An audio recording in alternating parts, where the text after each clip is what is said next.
un nuevo live de País Posible. Hoy tenemos a un importante invitado, un muy interesante, muy divertido invitado, Jorge Eduardo Castro. Jorge Eduardo, ¿cómo está? Mateo, muy bien, muchas gracias. Por aquí contentos y felices de poder estar en este en vivo.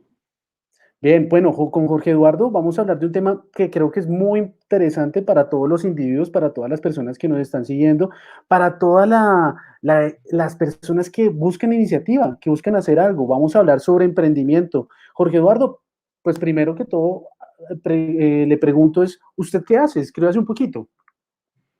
Yo soy ingeniero civil, he trabajado en temas de consultoría durante un tiempo largo. Tengo una firma de consultoría en familias empresarias y en temas de desarrollo territorial, se llama Penteira SAS. Y además tengo la gerencia, representación en Colombia de Unión Editorial, que es la Casa de la Libertad, los libros de economía de mercado, de filosofía política de la libertad. Entonces, digamos, Claro. eso hago, digamos, y a eso me dedico un poco. Me divierto mucho, eso sí. Ah, eso es lo más importante. Y Jorge Eduardo, eso, pues para las personas que le interese, ¿dónde uno consigue esos libros? ¿Dónde consigue la editorial, Unión Editorial? Hay varios sitios, tenemos, pues en Bogotá está la Lerner, en Medellín está Gramata, en redes sociales ustedes pueden buscar en @librosbacanos, es nuestro distribuidor Fernando Caicedo, Mm, y por supuesto en el e-commerce de Libertank, que también es un gran socio de todo este tema. Ahorita, de hecho, Cuña, perfecto. acabamos de sacar un libro en coedición con los amigos de Libertank, El Perdido en Legalatia, de el profe Eric Bejar. Éxito, Claro, ¿no? sí, sí, ese lo he escuchado que suena en pues en la radio, yo lo he escuchado también, lo he mencionado. Sí, sí, sí, Sí, vamos bien no, con ese libro. toca comprarlo. Y bueno, y Jorge Eduardo, bueno, empecemos de una vez con el tema.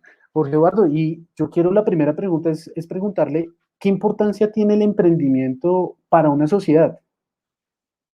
Pues el emprendimiento primero va a nivel individual, es decir, Ujú, aquí retomando un poco con Ludwig von Mises, que es el gran autor de la Escuela Austriaca de Economía, ujú, el pilar de toda esta forma de comprender al ser humano y las relaciones en la sociedad.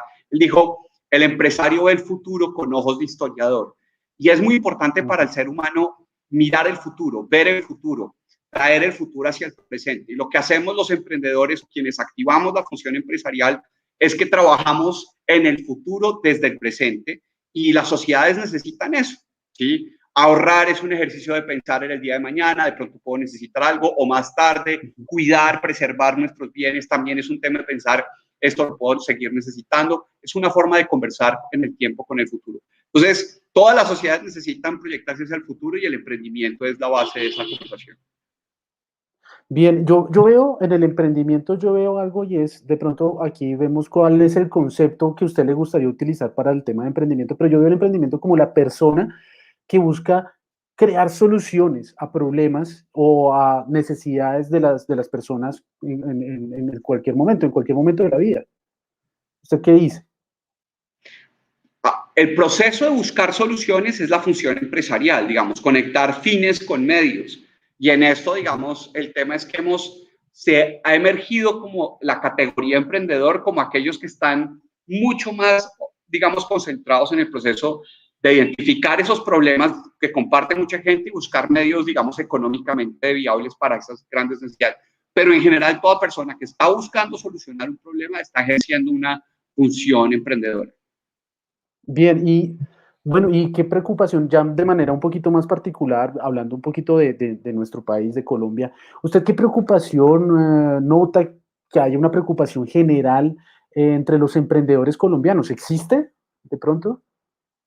Los emprendedores de todo el mundo comparten muchos temas de preocupaciones. Pues de hecho, la preocupación es lo que hace que se ocupen previamente de las cosas futuras. Entonces, el emprendedor generalmente, los emprendedores estamos generalmente un poco más ocupados, ¿sí? Pensando en estos Ujú, temas. Pero en general en Colombia y países como Colombia, lo que sucede es que el elemento de incertidumbre política alimenta un poco más el tema de la preocupación, porque además de los temas inherentes a un negocio normal que tiene el giro, la especialización o la salida de un producto al mercado o la del desarrollo de una base de clientes, el tema de la estabilidad institucional es muy importante en países como Colombia y eso sí es una preocupación complementaria de los emprendedores que tienen los emprendedores en Colombia y en otros países como Colombia. Claro, como para profundizar un poquito en el tema, usted, digamos, en cualquier otro país, de pronto un país más desarrollado, no tiene, digamos, esas preocupaciones políticas o un emprendedor no tendría esas preocupaciones políticas, sino que acá más o menos el emprendedor planea según cómo se vaya moviendo el viento en la política también, es lo que entiendo. Claro, claro, aquí la política y el Estado genera, digamos, una atracción hacia ideas de futuro que mucha gente lo toma como señal de emprendimiento. Y no solo a nivel nacional, sino a niveles locales, digamos. Si en un municipio sale alguien diciendo que va a promover el emprendimiento musical, pues un pedazo importante de los jóvenes van a empezar a tratar de lograrse hacia ese lado, en fin, o programas estatales de ese estilo. Pero eso sí crea unos ruidos innecesarios cuando se intensifica políticamente. Si usted, digamos, si las reglas de juego están aún más inciertas en las próximas elecciones, la preocupación del emprendedor es mucho mayor y va a tratar de pensar primero en la supervivencia que en la realización. Claro. Y eso es parte, digamos, de lo que sucedería en países como Colombia, que, digamos, ahorita sí que hablamos de Colombia, pero yo creo que eso es parte de la preocupación que tiene en Colombia. En otros países más estables, donde ese está dado que va a haber unas reglas de juego claras, los emprendedores se concentran mucho más en el futuro. Bien, y Jorge Eduardo, ¿y la cultura empresarial, usted cómo la ve respecto a los vecinos, a nuestros vecinos o a otros países? ¿Cómo ve, digamos, la cultura empresarial colombiana? Pues en Colombia también hay distintas regiones, entonces uno puede ver sobre el nivel, digamos, de intervención estatal y el nivel de clientelismo y el nivel de familias empresarias que pueda haber en la región, también la posibilidad o no de que la cultura esté más o menos permeada por ese tipo de cosas. Países como Venezuela, digamos, hay experiencias de emprendimiento en Venezuela, de resistencia, le llamo yo, pero claramente la cultura en general está muy orientada a que usted tiene que llegar a la política porque la política es la que va a resolver los grandes problemas de la sociedad, lo mismo en otros países de la región. Y por el otro lado, digamos, hay otros países que tienen una cultura comercial o mercantil o empresarial mucho más cercana, entonces, digamos, los negocios se pueden entender de una manera mucho más cotidiana que en Colombia. Probablemente el único país en el que podría pensar algo así es Chile. Las familias han vendido al exterior, han pasado por ferias internacionales, tienen contactos internacionales. Eso, digamos, como en un primer nivel frente a los vecinos. Estamos mejor que Venezuela, estamos menos expuestos al mundo que Panamá, aunque en Panamá hay un problema, pero pues ahora los que van a empezar a acelerar son los ecuatorianos. Bien, y en eso último que usted habla sobre la internacionalización, esa mentalidad de la internacionalización, ¿el emprendedor colombiano de pronto tiene eso adherido en su ADN o cómo lo ve usted? No, desafortunadamente no, y ahí le cuento una anécdota que tuve hace unos años, incluso un personaje que ganó un fondo de capital de riesgo, y entonces lo llevaron a Estados Unidos y le dijeron, mire, vaya y haga, digamos, su plan de negocio como si fuera el dinero del gringo. Entonces el tipo dijo, eso significa que no tengo límite con la billetera, la chequera está disponible. Entonces, el plan de negocio que llevó, que para él era muy grande, era escalar por todas las ciudades de Colombia. La primera pregunta que le hace el gringo es, ¿en cuánto tiempo sale su modelo de negocio de su país? ¿Sí? ¿Cuándo el riesgo país deja de estar incorporado en su proyecto de negocio? Y ahí es donde uno se da cuenta, digamos, de que a nosotros, digamos, nos consume el provincianismo. Nosotros necesitamos pensar en proyectos empresariales que estén en otro tamaño. Ahora, eso no significa que no haya emprendedores que hayan avanzado en esa tarea, que lo estén haciendo muy bien. David Vélez de Nubank, que en 6, 8 años se convirtió en el segundo hombre más rico de Colombia con un emprendimiento por fuera de Colombia. Pero hay una cultura familiar empresarial de Vélez y de Bossi, que ya habían hecho cosas en otros países, los tíos, los primos, entonces, y él ya había trabajado en el exterior y él había vivido en el exterior. Entonces, estamos avanzando, pero nos falta. Bien, y otra pregunta entonces ahí, Jorge Eduardo, y es, y usted también ha hablado sobre el emprendimiento familiar, y usted qué características cree que tiene un emprendimiento familiar y cuál es su rol e importancia pues en el país, digamos las empresas familiares. Son, digamos, tres temas diferentes. Aquí nosotros, por ejemplo, con la Cámara de Comercio del Oriente Antioqueño, lo trabajamos dividiéndolo en 5 partes. El emprendimiento familiar, que es de los 0 a 5 años. 4 partes. La empresa familiar, que va de 5 a 10 años. Usted ya validó su modelo de negocio, ya tiene clientes, ya sabe de proveedores, tiene canales más o menos, digamos, validados. De 5 a 10 está haciendo una expansión, la empresa ya es más administrativa. De 10 a 20 años usted está, digamos, disminuyendo el riesgo sectorial y empresarial y está empezando a invertir en otras cosas, ganado, ya tiene platica de la empresa, entonces empieza a hacer otras cositas. Pero después del año 20, usted empieza a tener problemas de sucesión y ese tipo de cosas. Entonces, en el emprendimiento familiar usted va a tener de varios estilos. Gente como David Vélez, que es tercera o cuarta generación de familias empresarias, pero que necesitan transferir el valor con nuevos emprendimientos. Entonces, el emprendimiento es una forma de educar en valores, ¿sí? Y están otros, digamos, que son los emprendedores de supervivencia, que encuentran nichos o encuentran regiones útiles y de un momento a otro, digamos, hacer una acumulación de riqueza distinta a lo que habían sido las generaciones anteriores, y eso también hace una variación importante. Entonces, y terminan construyéndose familias empresarias que son diferentes a las familias domésticas, y en esto, digamos, la única cuña que tengo que aportar, aparte de que esto es de Fernando Nogales, el gran consultor en familias empresarias, es que la familia doméstica es como la canción, ¿sí? Se reproduce y se van los hijos del hogar, ¿cierto? Entonces, es muy animalito. La familia empresaria tiene un proyecto patrimonial compartido y tiene que crear unas reglas más estructuradas para sí mismas, porque la empresa tiene que heredarse, los inmuebles se tienen que heredar, hay tensiones en la familia. Entonces, las familias empresarias tienden a estabilizar el futuro con mucho más posibilidad.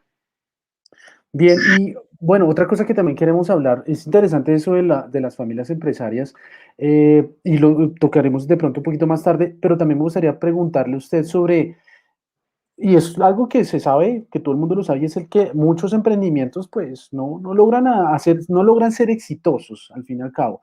Muchas veces uno pues, y eso es algo que es natural en un emprendimiento, pues usted desarrolla su empresa, desarrolla su modelo, pero al fin y al cabo no le va bien. Usted de pronto sabe, ¿no? Usted puede dar, digamos, algunos tips sobre qué hace un negocio exitoso. Como diría un experto en emprendimiento, John Chisholm, además es libertario, John lo pone, digamos, el emprendimiento exitoso es un loop entre pasión y perseverancia, ¿cierto? La pasión le permite a usted especializarse y tener algo diferente que aportar en el mercado, pero la perseverancia le permite a usted ir aprendiendo y cambiando, porque lo que mueren no son los emprendimientos, sino los modelos de negocio. Entonces, yo tenía una identificación de cliente, yo tenía una identificación de canal, una mezcla de precio, una forma de marketear, y poco a poco esas cosas son rápidamente, digamos, invalidadas. Si usted tiene pasión y perseverancia, poco a poco va a ir descubriendo también la mezcla de modelo de negocio. Entonces, sin perseverancia, la mortalidad empresarial es mucho mayor, y usted dice, es que las empresas murieron. No, los modelos de negocio se invalidaron. Y esa es una forma que quizás es mucho más interesante de entender, digamos, lo que sucede con el proceso de la mortandad de emprendimientos en los primeros años. Estamos simplemente mostrando que hay cosas que no funcionan porque los emprendedores todavía tienen que refinar las ideas, y por eso es que es muy importante entender que el año 5 al 10, lo que ya tenemos, ahí sí, son modelos de negocio validados, ¿cierto? Y que ahí usted ya tiene posibilidad de escalarlos y de replicarlos.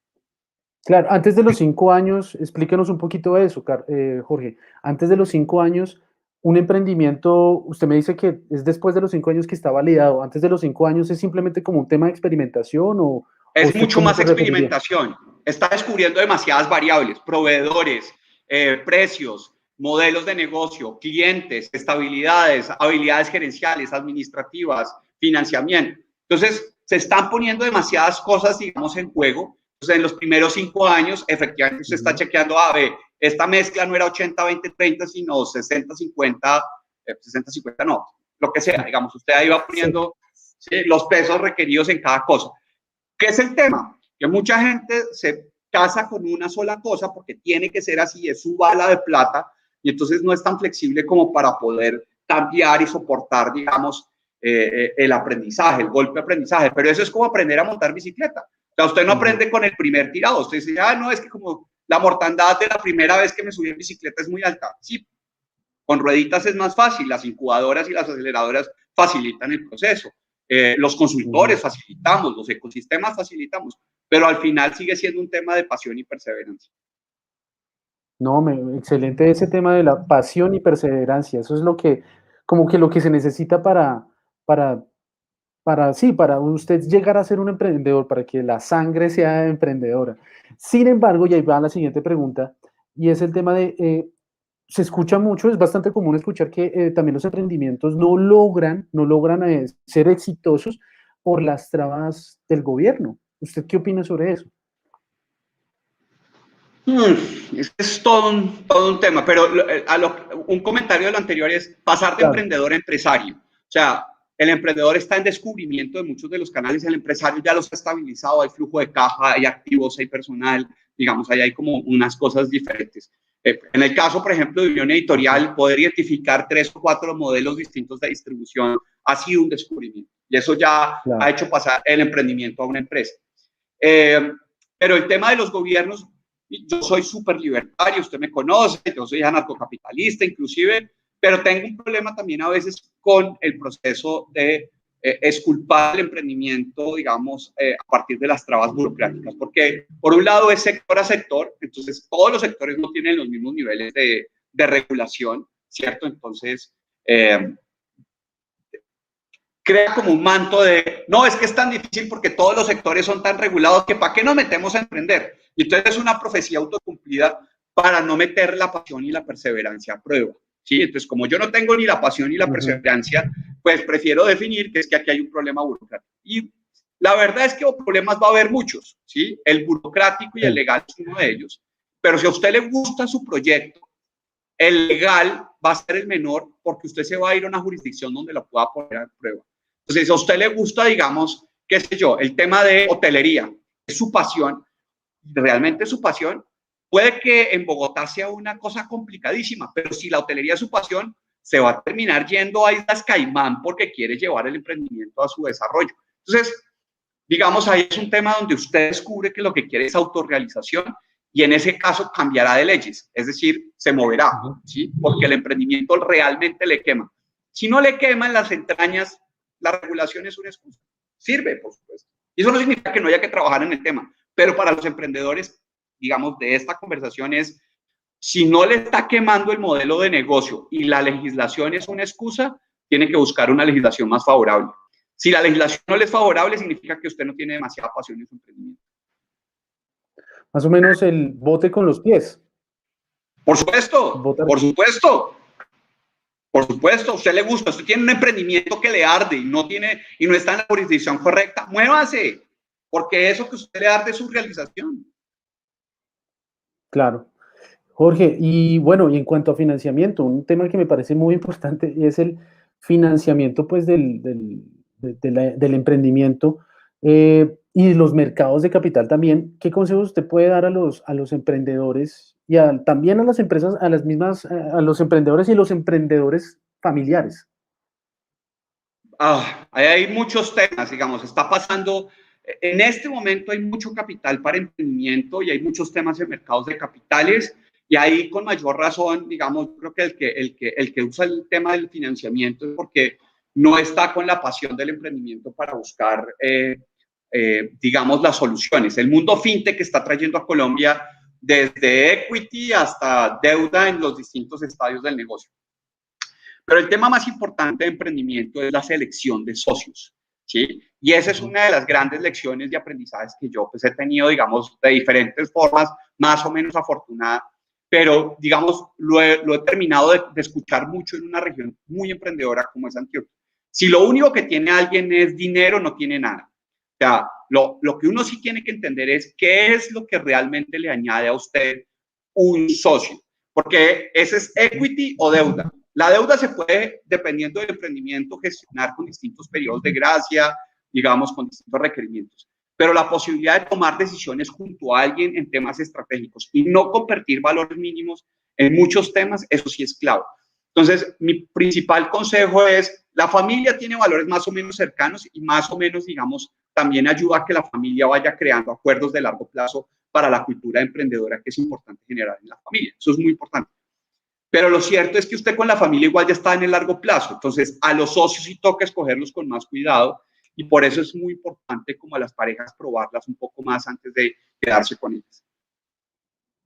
Bien, Jorge Eduardo. Bueno, a las personas que nos están escuchando, pues igual los quiero invitar a que nos sigan aquí en YouTube, que les den suscribirse y le den un cliccito a la campanita.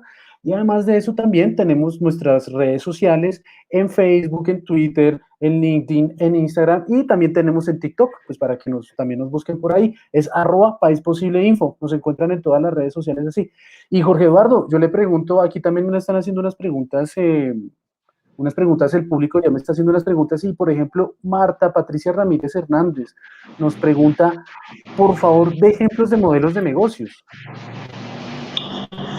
Eh, Modelos de negocio. Es que cada sector tiene, digamos, como distintos Ajá. tipos de modelos de negocios, pero va, va a poner, digamos, uno que es como sencillo.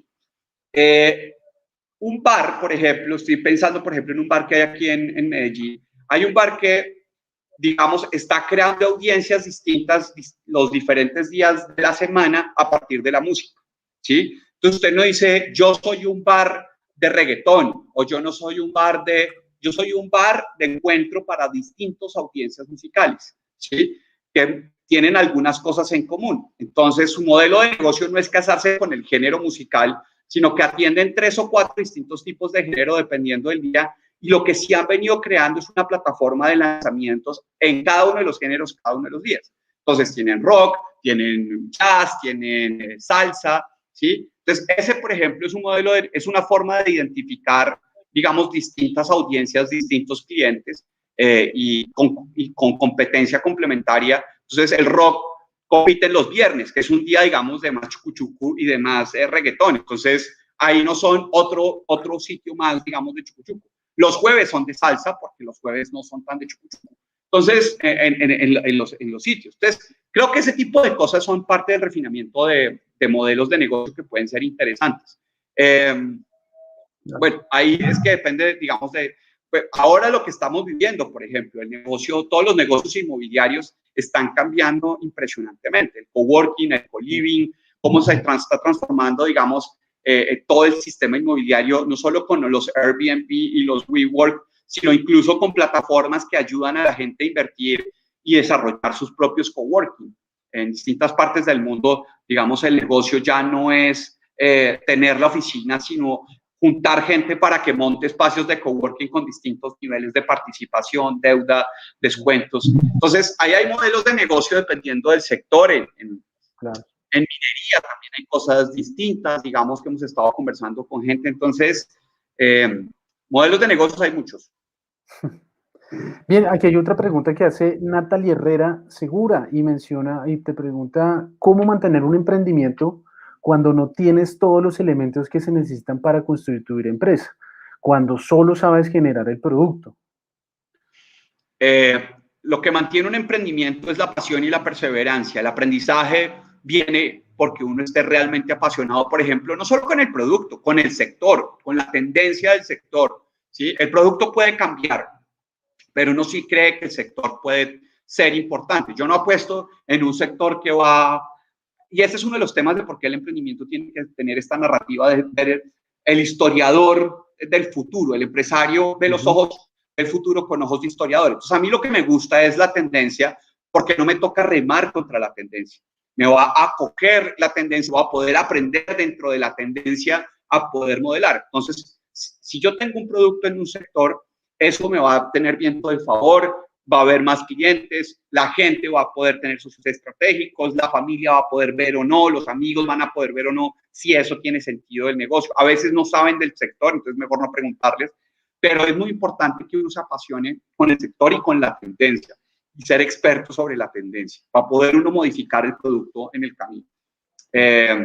La constitución, que es un tema muy importante, es yo arranco siempre con la gente por decirle, constitúyase lo antes posible. No pongan el prerequisito de constituirse cuando, no, constitúyanse de primeras.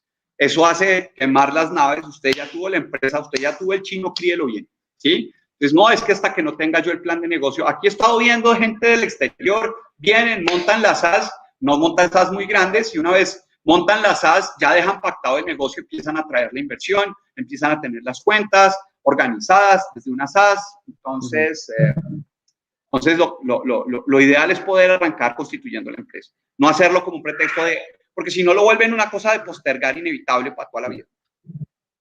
Jorge, ven, hablando de ese tema de la Constitución, ¿usted qué le diría a las personas que prefieren mantenerse en la informalidad, a la formalidad? ¿Usted qué le diría a esas personas? Que tienen un problema de ambición. Si usted quiere tener un negocio grande, y el problema es que en Colombia, como no creemos que Colombia va a tener un futuro maravilloso, entonces, ¿quién va a pensar que uno puede escalar un negocio desde Colombia? Entonces, yo no puedo creer que va a escalar un negocio desde Colombia, ¿para qué me formalizo? Si el incentivo a la formalidad no es pagarle impuestos al gobierno, sino que llegue otro más grande que yo y me compra, o desde mi formalidad yo puedo acceder a nuevas formas de financiamiento. Entonces, aquí lo importante, digamos, es la formalidad es en la vía al escalamiento empresarial y a la real acumulación patrimonial. Perfecto, Jorge. Y bueno, usted ya había respondido un poquito esta pregunta que le voy a hacer. Sin embargo, se la hago por si acaso le hace falta mencionar algo, y es qué tipo de dificultades son inevitables en el camino del emprendimiento. ¿Qué tipo de dificultades? Son inevitables. Son inevitables.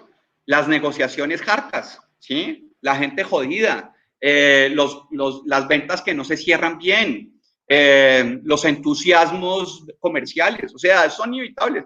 Me dice, yo con este negocio lo cierro y mejor dicho, vendí la empresa, ¿sí? Y uno se entusiasma y se come la bala de plata y dice, yo no tengo por qué seguir saliendo a vender, con que hagamos este negocio estamos listos. Entonces, eso es inevitable porque uno se enamora de las propuestas comerciales como con las parejas, pero con más cosas graves, y es porque, digamos, aquí sí es, aquí es un tema en el que uno se mira al espejo y dice, pero ¿quién me mandó a mí tal cosa? Lo mismo, digamos, otros desencuentros. Entonces, por eso es muy importante también poder ser muy selectivo en los procesos en los que uno escoge para conversar sobre los desafíos empresariales, ¿sí? Porque si uno no escoge bien la gente con la que habla los desafíos empresariales, le añade dificultad a un proceso que requiere pasión y perseverancia, y ese es un recurso escaso. Si la pasión y la perseverancia no fueran un recurso escaso, todo el mundo emprendería. Claro. Bueno, Jorge, una pregunta que no sé si le guste, pero para usted, ¿cuál es el papel de la responsabilidad social corporativa en las empresas? ¿Necesitan las empresas tener una política de responsabilidad social para usted? La mayor responsabilidad, arranquemos, la mayor, y yo diría casi que la única responsabilidad social corporativa es generar ganancias, ¿sí? Es generar utilidades. Porque por muchas razones, las ganancias le dan estabilidad a la red de, digamos, de relaciones que hay al interior de la empresa. Estabilizan a los proveedores, a los empleados, a los clientes, permiten escalar los buenos proyectos. Es decir, si yo tengo una empresa de hamburguesas que tiene buen margen, está haciendo platica, se puede expandir y llevar el sabor de mi hamburguesa a otras partes del planeta, haciendo feliz a mucha más gente comiendo hamburguesas. Eso es la responsabilidad social. Entonces, si yo no tengo margen, si yo no puedo, digamos, desarrollar una buena utilidad, ni estabilizo las empresas, ni puedo hacer escalamientos de buenas soluciones, ni puedo, digamos, tener buenos comportamientos alrededor de la sociedad. Entonces, la utilidad, el margen es lo más importante. Además, digamos que el otro tema muy importante para hablar otra vez del tema de, no hay nada más ecológicamente, el mayor impacto ecológico de una empresa es el alto margen. Porque cuando usted tiene un margen alto, lo que significa es que usted usa muy bien recursos escasos. Entonces, las empresas con alto margen son realmente las más eco-friendly de todas. Yo estoy diciendo, estoy utilizando todo este recurso y lo estoy usando muy bien, y como soy bueno usando muy bien los recursos, necesito y tengo posibilidades de expandir. Entonces, eso en primer lugar. Ahora, como no todo se puede comunicar a través del buen margen, porque no hemos podido explicarlo bien y otras personas no lo reciben bien, yo creo que también hay un elemento interesante y es el tema comunicacional. Usted puede hacer muy buena pedagogía en emprendimiento y mercados a través de la responsabilidad social corporativa. Y yo creo que esa es la segunda responsabilidad, y es crear cultura empresarial, capitalista y de emprendimiento a partir de lo que hacen, de las buenas cosas que hacen las empresas. Más o menos como dar ejemplo, por así decirlo. Ser ejemplo, que la gente quiere imitar, ¿sí? Por la forma en que hacen todas las cosas, con gusto, con estilo, con audacia, con ambición, con perfeccionamiento, con detalle, con precisión, con diligencia. Bien. Jorge, y usted, digamos, ¿cuál cree que debe ser el papel del gobierno con respecto a los empresarios y al emprendimiento? Usted- Estamos en horario familiar, hombre, Mateo, no me ponga a hacer respuestas que me toca meterle la censura. Eh, la verdad es que no es tanto del gobierno, sino de la sociedad la primera responsable. Las familias son las primeras responsables de ambicionar mejores futuros. Ese es el primer tema. El gobierno lo tenemos, y el punto no es la responsabilidad del gobierno. ¿Cuál es la responsabilidad social del gobierno, de la sociedad frente al gobierno? Hacerlo chiquito, mandarlo de tarea a la casa y ojalá volverlo irrelevante. Porque eso significa que el mercado, la sociedad ha resuelto con muchos empresarios problemas que antes creía de forma fácil que lo podía resolver el gobierno. Entonces, digamos, se lo dejo así, es si la respuesta es el gobierno, hay empresarios que no están todavía activados. Listo. Bueno, aquí nos hace una pregunta María Teresa Cadavid Restrepo, y usted ya ha venido respondiendo un poco esta pregunta, pero pues, si queremos concretar, me parece que está buena para concretar. ¿Qué elementos básicos se deben tener presentes para iniciar un emprendimiento? El primero y más importante es el futuro. ¿Qué es lo más importante para tener presente en un emprendimiento el futuro? O sea, saber para dónde va el sector. Porque como va a ser difícil y voy a necesitar perseverar, tengo que tener una línea temporal en la cabeza de cómo va a fructificar.